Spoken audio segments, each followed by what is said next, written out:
Instead of being called the Keeper like in Call of Cthulhu, or the Dungeon Master in Dungeons & Dragons, in the unofficial Classic Fallout Tabletop Edition, the person who runs the game is called the Game Operator. The Game Operator, or GO for short, is there to facilitate gameplay and to give players the center stage if possible. The game is meant to be player forward, so the GO is only there to support them. The Game Operator also acts as a guide. Giving players the necessary tools and knowledge to succeed is detrimental for player enjoyment and story progression. It's not particularly interesting to feel lost during the entire campaign unless it's a theme that you want to go for.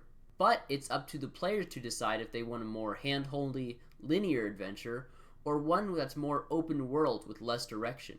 I wouldn't say the Game Operator has to bend over backwards for the players, but it is important to listen to feedback and to give players the experience they want to have.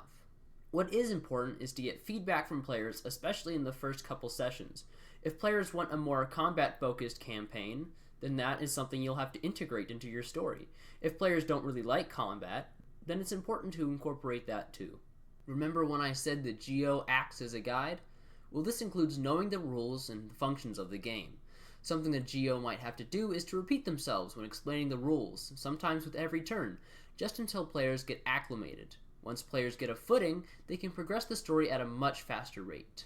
It can be a lot for new players starting a campaign to have all the rules explained to them all at once. By starting with the basics, then introducing mechanics one by one, it's more easy to digest. Another role of the GO is to keep the game interesting. It's important to scale the difficulty with player progression as the players continue with the story. Scaling difficulty with player progression can be a real challenge, so maintaining a steady pace is almost a requirement. One way to regulate pace is to make quests and challenges worth completing with meaningful but reasonable rewards. Once players have the right armor, weapons, and skills, it's time to give them a harder challenge. I would argue that preparation is the most important duty of the Game Operator. Without preparing for each session, you'll have to improv, and that can be strenuous and an inconvenience for your players. Improv isn't an inherently bad thing. With enough practice, you can improvise at such a level that from the outside it looks like everything was prepared. You can conjure up additional details that assist players in whatever direction they're in. How I prepare for each session is by writing a couple paragraphs about the location, NPCs, and dialogue.